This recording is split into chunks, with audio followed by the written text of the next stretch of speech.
All right, so we're diving deep today into AI, Okay. specifically LLMs, Mm-hmm. large language models, Mm-hmm. like what powers all those really smart chatbots we keep hearing about. Right. But what if I told you that using them could put your personal information at risk? Oh. Kind of scary thought, right? Yeah, it is a valid concern. As LLMs get more and more sophisticated and they get better at remembering things, they can No. start remembering things you don't necessarily want them to remember. Exactly. Yeah. Like, think about it. You're using a chatbot Yeah. to plan a trip, and it asks for your passport details. Uh-huh. Super helpful. Right. But then that information somehow gets leaked Oh. because the LLM accidentally stored it somewhere. Right. Not so helpful anymore. Yeah, that's where private inference comes in, or PI. It's okay.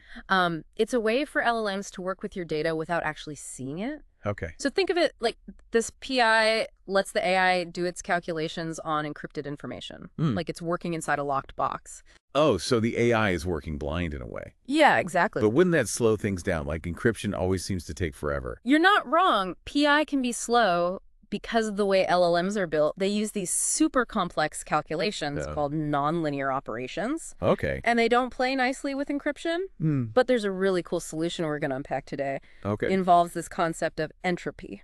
Entropy now, that rings a bell from high school science class, but I'm a little fuzzy on the details. Right. Well, just imagine your brain like a sock drawer. Okay. Low entropy means everything's neat and organized. You can find the matching sock right away. Uh-huh. High entropy, it's a jumbled mess. You're going to have to search for ages. Okay. I can definitely relate to the messy sock drawer situation. Yeah. So how does this apply to LLMs?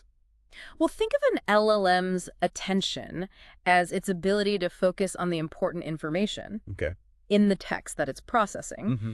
If the LLM has high entropy, its attention is all over the place. Like it's trying to read a million things at once. So it's like the LLM is distracted by all the socks in the drawer instead of finding the right pair. Exactly. The researchers call this entropic overload. Okay. And it can actually make LLMs less effective at learning and performing tasks. But here's the interesting part. They found that simplifying the way LLMs are built can help reduce this overload and make them work faster with PI. Wait, so you're telling me that making these AI models simpler actually makes them more efficient, even with the added complexity of encryption? Yeah. How does that even work? Yeah, it seems counterintuitive, I know. Yeah. But by strategically removing some complex components, the researchers were able to streamline the LLM's architecture, making it much friendlier to the whole encryption process. Okay, I'm following. So far, they simplified the model to reduce that entropic overload. Right. But how do they make sure the LLM is still paying attention to the right things? It can't be just blindly processing information, right? Right. Well, that's where their clever entropy-guided attention mechanism comes into play. It's like giving the LLM a special set of lenses that help it focus on the most relevant parts of the data, Right. even with a simplified structure. So it's not just about stripping things away, it's about making sure the AI can still learn effectively within this more streamlined environment. Yeah. That makes sense. But how did they actually do that? What parts of the model did they simplify? Well, they targeted a couple of key components called GELU and layer norm. Now, these are pretty technical. Yeah. But essentially, they add a layer of complexity that makes encryption a real headache. Okay, so those are the troublemakers. What do they do? Just rip them out completely? Pretty much, they wanted to see if the LLM could still function effectively without them. And get this, not only did it work, but it actually worked better in the context of private inference. Wow, so less is more in this case. That's fascinating. Yeah. But wouldn't removing those components completely make the model unstable, like pulling a Jenga block out of a tower? You'd think so, right? But they came up with some clever alternatives that were much more compatible with encryption instead of layer norm, for instance. They used techniques like weight normalization and spectral normalization. So they swapped out a complex part with a simpler one that's better suited for privacy. Yeah. I like it. What about GELU? How do they deal with that? Well, for that, they introduced a method called scaled FFN, Okay. which helps fine-tune the LLM's ability to learn and make predictions even without GELU. Think of it like adjusting the volume knobs on a sound system to get the perfect balance. I'm starting to get the picture. They basically, Marie Kondo and the LLM decluttered the unnecessary parts and then fine-tuned what was left to make it shine. And the result is a model that is both efficient and private. Exactly. And the best part is they actually saw tangible results. Their simplified models showed significant speed-ups and reduced communication overhead, proving that this approach works in practice. That's impressive. But did they have to sacrifice any accuracy for the sake of privacy? Was there a trade-off? That's a great question, and it's where things get a bit nuanced. There was a slight decrease in something called perplexity, Oh, okay. which basically measures how well the LLM predicts what comes next in a sequence. So the simplified models were a tiny bit less confident in their predictions. So there is a potential trade-off, but it sounds pretty minimal. Honestly, a small dip in perplexity seems like a small price to pay for a massive leap forward in privacy. I agree. And remember, this research is still ongoing. It's entirely possible that with more fine-tuning, they could close that perplexity gap even further. The exciting part is that they've proven this approach can work. This is seriously cool stuff. It feels like we're on the cusp of a whole new era of AI, where privacy is built into the very foundation. But wait, didn't they mention something about softmax-only LLMs? What was that about? Ah, yes, that's actually a clue to where this research might be heading next. It suggests they're looking at even more radical ways to simplify and optimize these models for both performance and privacy. Okay, now I'm really intrigued. If getting rid of GLU and layer norm was step one, what could step two look like? What other parts of the model could they potentially streamline?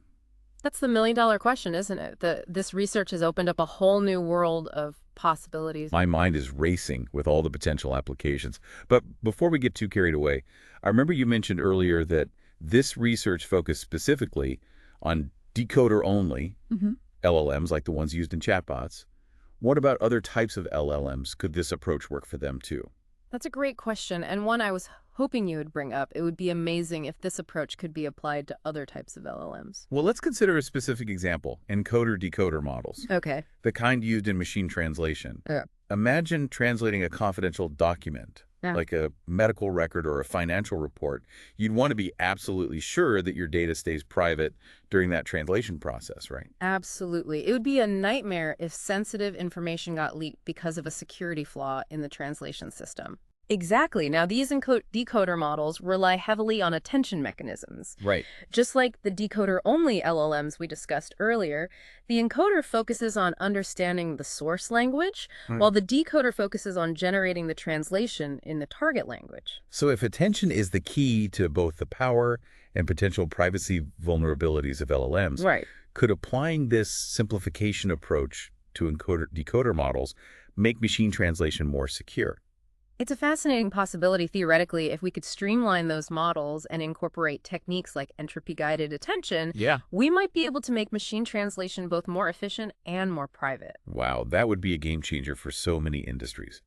Imagine secure, real-time translation for international business negotiations, diplomacy, or even just personal travel. The possibilities are endless. They really are. Think about the impact on global communication and understanding if we could break down language barriers without compromising privacy. It's an incredible thought, but let's be realistic for a moment. Wouldn't simplifying these models potentially impact the accuracy of the translations?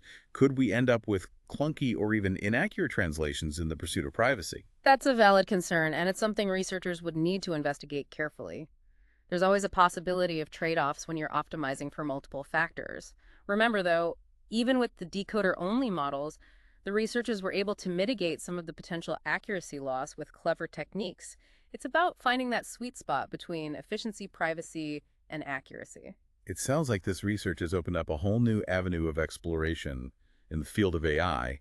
It's not just about making things faster or more powerful anymore. It's about building systems that are fundamentally secure and respectful of our privacy. Precisely, and it's not just limited to machine translation either. This approach could potentially be applied to any AI system that handles sensitive data, medical diagnosis, financial modeling. Even social media platforms could benefit from this new way of thinking about AI design. It's mind-blowing to think about the potential ripple effects of this research. It could reshape entire industries and change the way we interact with technology on a fundamental level. We're truly at a pivotal moment in the evolution of AI. The choices we make now about privacy, security, and ethical development will have profound implications for the future. This has been an incredible deep dive. We've gone from exploring the inner workings of LLMs and the concept of entropy to imagining a future where AI is not just intelligent, but also inherently private and trustworthy. Thank you for guiding us through this fascinating journey. It's been my pleasure. And to our listeners, I encourage you to continue exploring these ideas and engaging in these conversations. The future of AI is being shaped right now, and your voices and perspectives matter. Well said on that note. This has been The Deep Dive, your Yeah. shortcut to being well-informed. Until next time, keep those minds curious and those sock drawers organized. You never know when a little entropy management might come in handy.